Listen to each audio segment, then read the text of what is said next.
Hi everyone, welcome to Emma, a true infidelity story. I'm excited to share a new story with you. I've been married to Theodore for over a decade, and our life together has always been a tapestry of routine and quiet comfort. But beneath the calm surface there was a storm brewing, one that neither of us could predict. One evening, as the sun dipped below the horizon, casting our living room in a warm, deceptive glow, Theodore sat me down with a look in his eyes that was both nervous and resolute. He had something to confess, something that would unravel the very fabric of our marriage. What he proposed was so shocking, so utterly bizarre, that it left me questioning everything I thought I knew about love, trust, and the depths of human desire. What could possibly drive a man to make such an unthinkable request? The year is 1987, and the air is thick with the scent of change both in the world and within the walls of our modest home in suburban America. My name is Hazel, a woman of 34 with hair, the color of autumn leaves, and eyes that have seen too much of life's complexities. My husband Theodore is a man of 37 with a sharp jawline and a gaze that often pierces through to the soul. Then there's Wolf, our golden retriever, loyal and ever-present. His fur as black as the secrets we keep. The sun filters through the curtains, casting long shadows across the living room where I sit, pen in hand, ready to unravel the threads of our life together. Our life had been a tapestry of ordinary days, woven with threads of love, routine, and the occasional argument. But beneath this seemingly normal fabric there were threads of desires, unspoken desires that would soon unravel the very fabric of our marriage. I remember the day vividly, not because it was marked by any grand event, but because it was the day Theodore came home with a look in his eyes that I had never seen before. He was always the stoic one, the rock in our relationship, but that evening something was different. His usual calm demeanor was replaced with a nervous energy, his hands fidgeting with the keys as he placed them on the kitchen counter. "Hazel," he started, his voice low, almost a whisper. "I need to talk to you about something that might sound unusual." I paused, my heart skipping a beat, sensing the gravity of what was to come. "What is it, Theodore?" I asked, my voice steadied despite the storm brewing inside me. He took a deep breath, his eyes locking with mine, searching for something, perhaps understanding or forgiveness. "I've been thinking a lot lately about us, about our life together, and I've come to realize there's something I need, something that might change everything." The room felt smaller, the air heavier, as if his words had sucked out all the oxygen.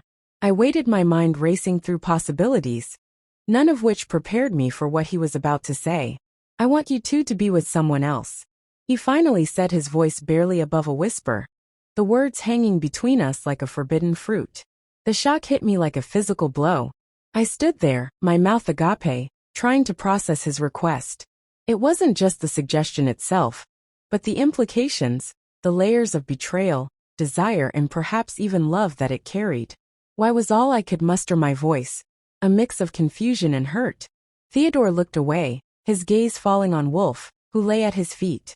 His ears perked up as if he too was listening to this confession, because he began, his voice gaining strength. "I think it might save us.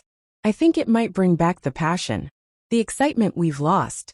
The room spun slightly as I tried to comprehend his logic. Here was my husband, the man I had vowed to spend my life with, suggesting I share myself with another. It was not just a betrayal of our vows, but a challenge to the very essence of our relationship.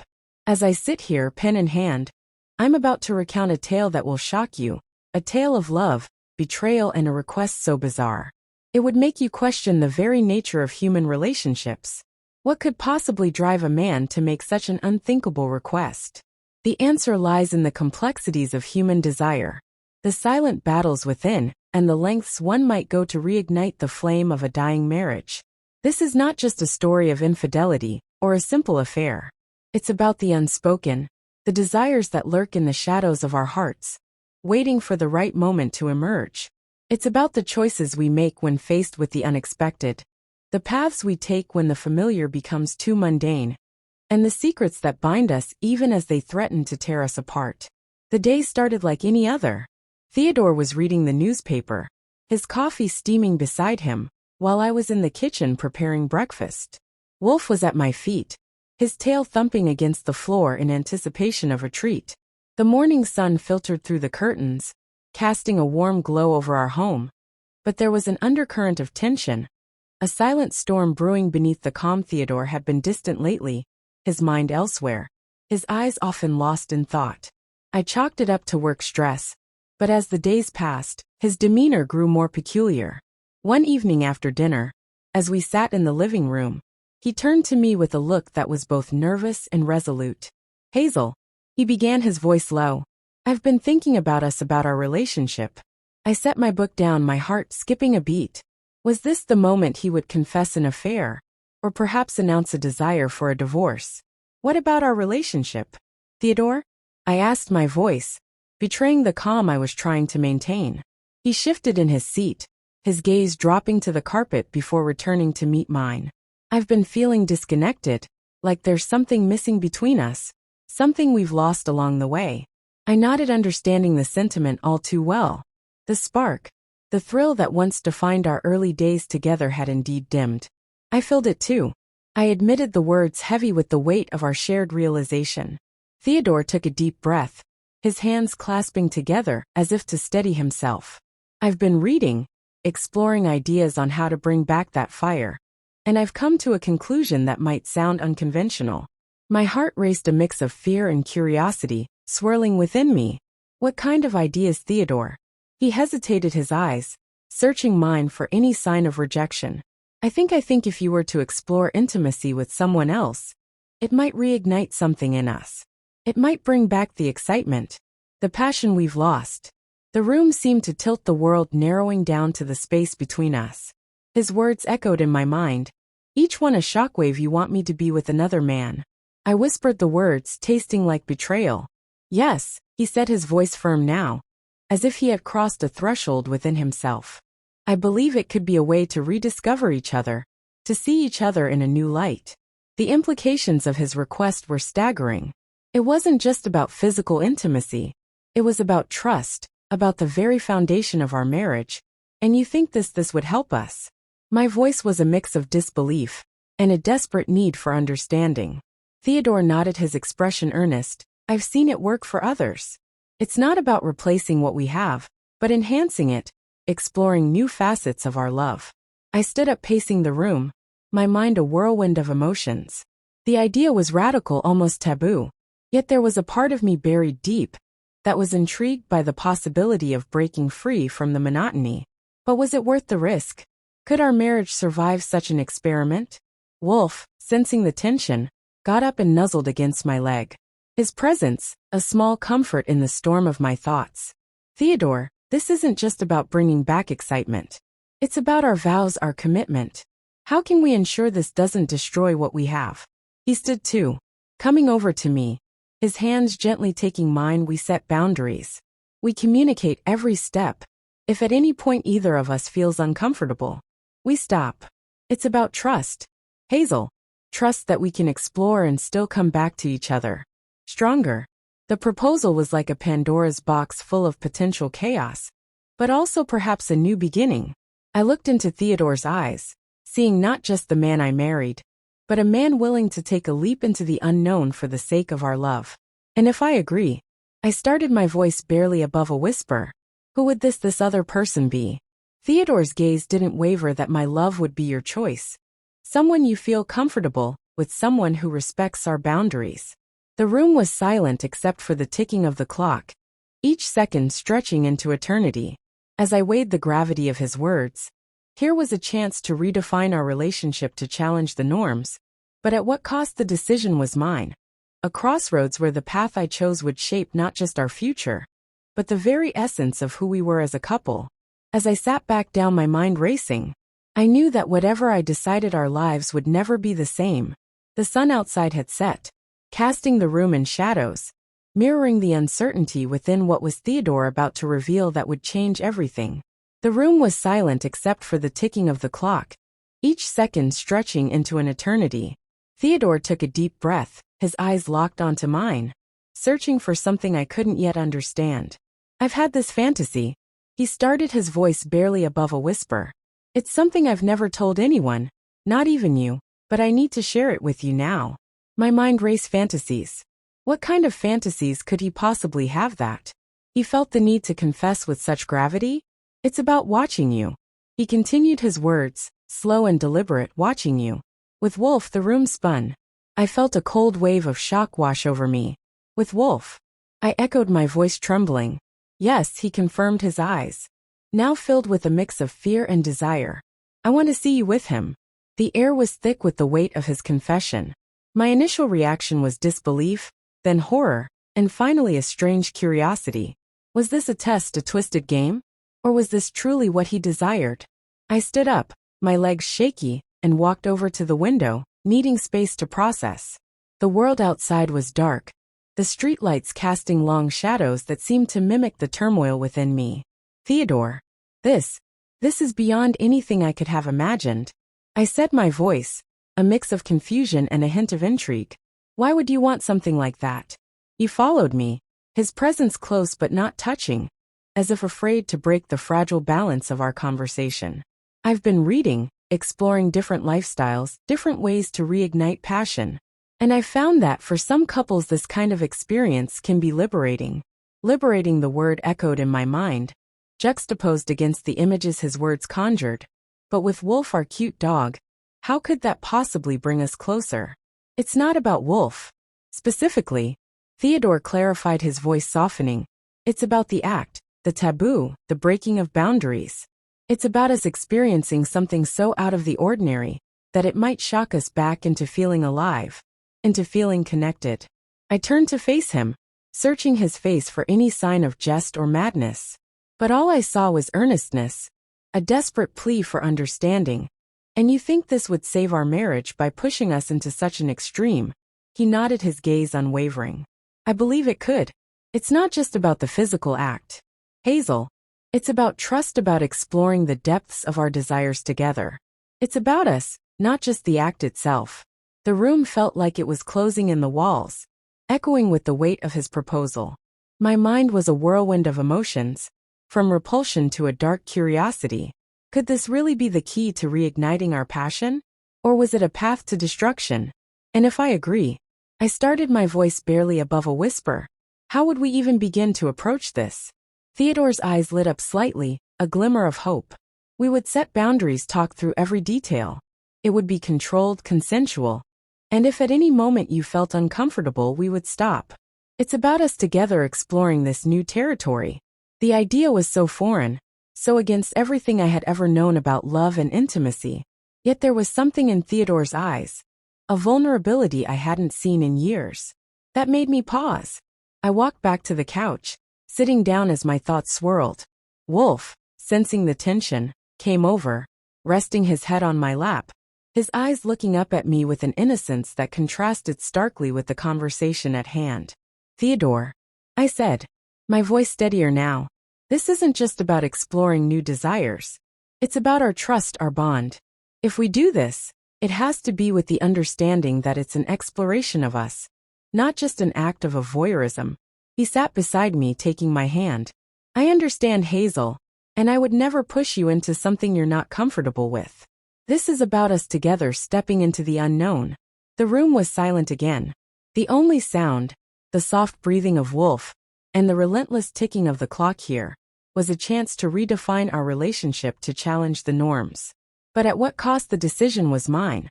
A crossroads where the path I chose would shape not just our future, but the very essence of who we were as a couple. As I sat there, my mind racing, I knew that whatever I decided, our lives would never be the same. The sun outside had set, casting the room in shadows, mirroring the uncertainty within what was Theodore about to reveal that would change everything. The weight of his confession hung between us, a silent question mark in the air. Could we really venture into such uncharted waters?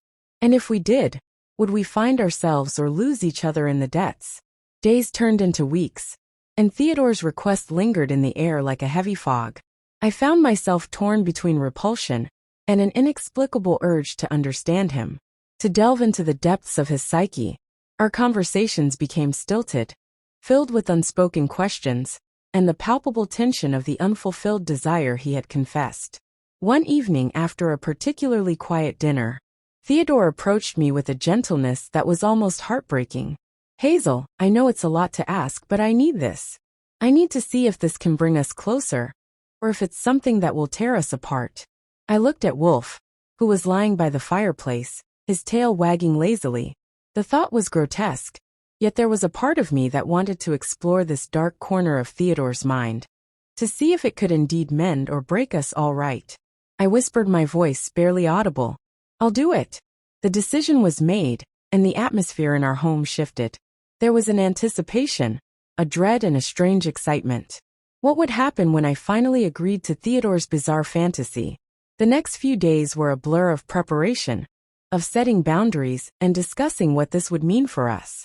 Theodore was meticulous, ensuring every detail was agreed upon.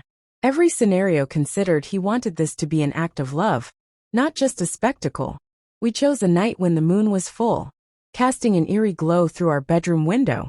Theodore had prepared everything from the mood lighting to ensuring Wolf was calm and comfortable. I felt like I was stepping into a dream, or perhaps a nightmare, but there was no turning back now. As the moment approached, my heart pounded in my C*******T, a mix of fear and curiosity swirling within me. Theodore's eyes were filled with a mix of desire and apprehension. As he watched me, he took my hand, leading me to the bed where Wolf lay, his eyes alert but calm. Remember, we stop if you're uncomfortable. Theodore whispered, his voice's soothing balm to my nerves. I nodded, feeling the weight of the moment. This wasn't just about physical intimacy. It was about trust, about exploring the depths of our desires together. I sat on the edge of the bed, my hand gently stroking Wolf's fur, feeling his warmth and the steady beat of his heart.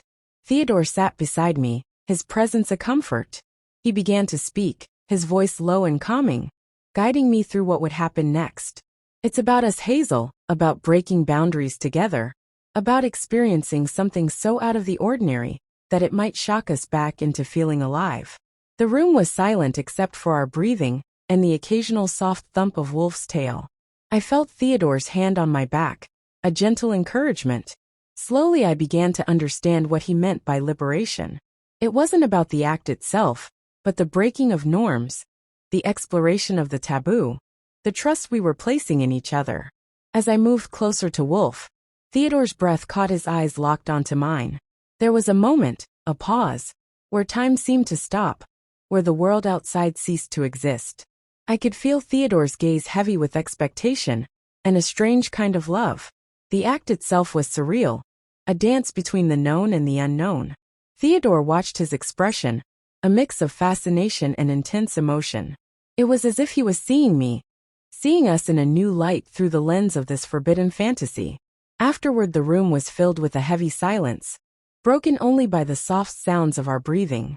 Theodore came over, wrapping his arms around me, his touch gentle, almost reverent. Thank you, he whispered, his voice thick with emotion, for trusting me, for trusting us. I leaned into him, feeling the warmth of his body, the reality of what we had just shared settling in. There was a sense of closeness, of having ventured into the unknown together, but also a profound question of where we would go from here. The night passed with us talking, lying in bed, our bodies close, our minds racing.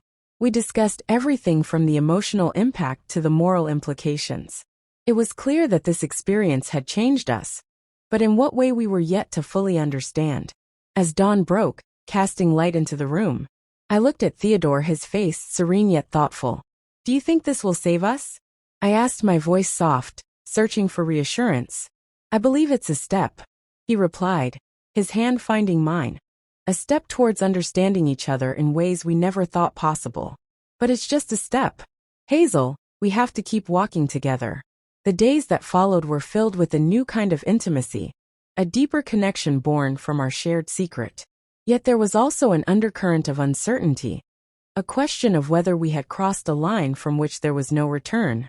Our relationship was now a tapestry, woven with threads of the extraordinary, of desires explored and boundaries pushed. But the true test would be in the days to come in how we navigated this new terrain, in whether this act of trust and exploration would indeed reignite the flame of our marriage, or if it would be the spark that consumed us. As I sit here pen in hand, I'm still unraveling the threads of our life together, still trying to understand the complexities of human desire, the silent battles within, and the lengths one might go to reignite the flame of a dying marriage. What we did was not just about infidelity or a simple affair. It was about the unspoken, the desires that lurk in the shadows of our hearts, waiting for the right moment to emerge. And now, as I look back, I wonder if we've truly found ourselves, or if we've lost each other in the depths of our own desires. The answer lies ahead in the choices we make, in the paths we take when the familiar becomes too mundane, and in the secrets that bind us, even as they threat to tear us apart. The night was set. The house was quiet, the only sound being the soft panting of Wolf as he lay on the floor. Theodore had prepared everything, his cameras set up discreetly in the corner of the room, capturing every moment. I felt like an actress in a play. I had no script for my heart, pounding with a mix of fear, curiosity, and an odd sense of duty. As I approached Wolf, my hands trembling, Theodore's eyes were on me, filled with a mix of anticipation and something darker, something I couldn't quite place. The act was surreal, grotesque, and yet there was a part of me that felt detached, as if I were watching from outside my body. The room was silent, except for the soft click of a camera and the occasional whimper from Wolf. When it was over, I felt a profound emptiness, a void where my connection with Theodore should have been. The aftermath of this shocking event was immediate and palpable. The silence between us was thick, laden with unspoken questions, and the weight of what we had just done. Theodore turned off the camera, his movements slow, almost reverent. He came over to me, his touch gentle, his eyes searching mine for any sign of regret or understanding. Did it help? I asked, my voice barely above a whisper, still trying to process the whirlwind of emotions. Theodore took a deep breath, his expression one of contemplation. I think it's opened a door. Hazel, a door to understanding parts of us we've kept hidden. The room felt colder now, the air heavy with the implications of our actions. I looked at Wolf, who had retreated to his corner, his tail, no longer wagging. The innocence in his eyes seemed to accuse us. Or perhaps it was just my guilt, reflecting back at me. We need to talk about this, Theodore, I said, my voice steadier now, the shock giving way to a need for clarity. What does this mean for us? For our marriage? He nodded, pulling me closer, his arms wrapping around me in a protective embrace. It means we've taken a step into the unknown together. We've shared something profound, something that might either break us or bind us closer. The conversation that followed was raw, filled with confessions and reassurances. Theodore spoke of his desire to break the monotony, to explore the depths of our connection in ways that were unconventional, perhaps even taboo. I listened, feeling the weight of his words, the layers of our relationship peeling back to reveal new, unexplored territories. But what about the trust, Theodore? I pressed, needing to understand the foundation upon which we now stood. Can we rebuild it after this? He looked at me, his gaze intense. Trust isn't just about fidelity, Hazel. It's about sharing everything, even the darkest parts of ourselves. We've done that tonight now. It's about whether we can accept and grow from it. The night stretched on our dialogue, weaving through the complexities of desire, love, and the moral implications of our actions.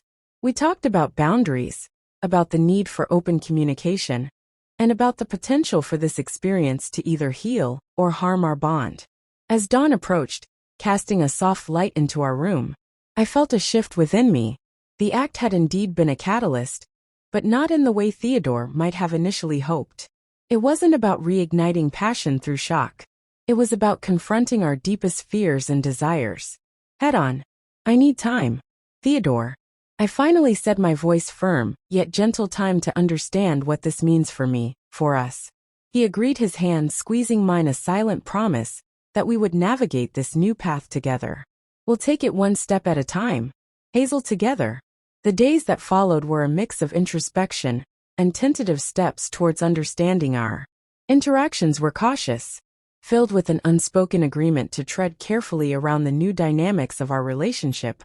We attended therapy sessions discussing not just the event, but the underlying issues that had led us to that point. Theodore and I found ourselves in a delicate dance of rebuilding, not just our trust, but our entire understanding of love and intimacy. The camera, once a tool for capturing a moment of shock, now lay dormant, a symbol of a boundary we had crossed, but would not revisit. As I sit here now, pen in hand, I realized that what we experienced was not just an act of physical intimacy, but a profound exploration of our emotional and psychological landscapes. The shock of that night has given way to a deeper, more complex connection. We've learned that love isn't just about the moments of passion or the routine of daily life. It's also about facing the abyss of our desires and coming out on the other side, perhaps not unscathed, but certainly changed. Our marriage, once on the brink of monotony, now holds a new depth, a shared secret that binds us in ways we are still unraveling. The story of that night of Theodore's bizarre request, and our journey through the aftermath, is one of human complexity, of the lengths we go to reignite the flame of a relationship, and of the unexpected paths that can lead to understanding, and perhaps a different kind of love. The morning after was filled with a silence that was louder than any words could be. Theodore tried to speak, to explain, to perhaps justify, but I couldn't bear to hear it. The act had not brought us closer. It had driven a wedge so deep that no words could bridge it. I can't do this, Theodore, I said, my voice steady but cold. I can't live with what happened, with what you wanted. He looked at me, his eyes filled with a mix of regret and confusion. I thought it might help us, he murmured, but his words fell flat. I packed my bags, leaving behind the life we had built, the memories, and the cute dog that had unwittingly become a pawn in our marital game. As I walked out, I glanced back at Wolf, who looked up at me with those innocent eyes, unaware of the storm.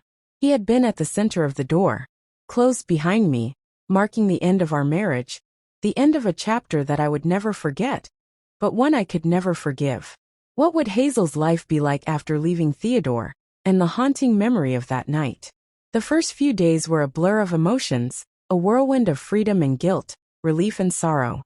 I found myself in a small rented apartment on the other side of town, a place where the echoes of our past wouldn't haunt every corner. The silence here was different. It was the silence of solitude, not the oppressive quiet of a shared secret.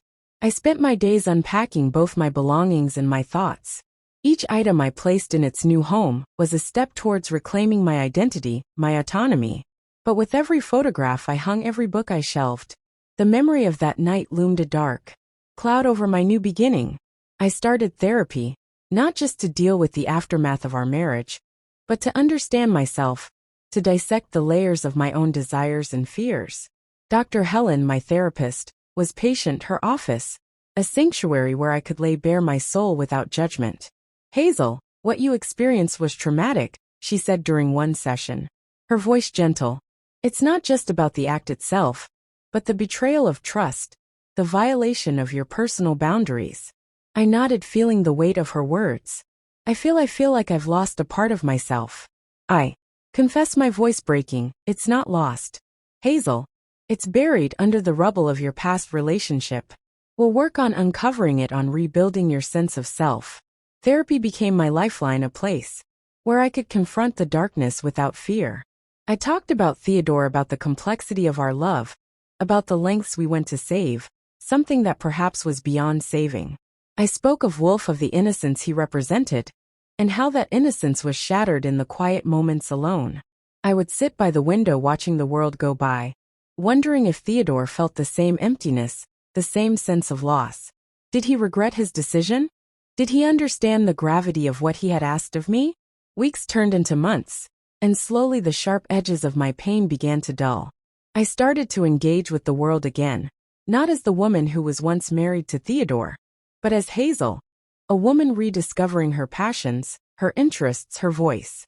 I joined a book club where the discussions were lively, filled with laughter and debate, a stark contrast to the heavy silence of my home. I found solace in the stories, in the lives of characters who faced their own tumulus and emerged stronger.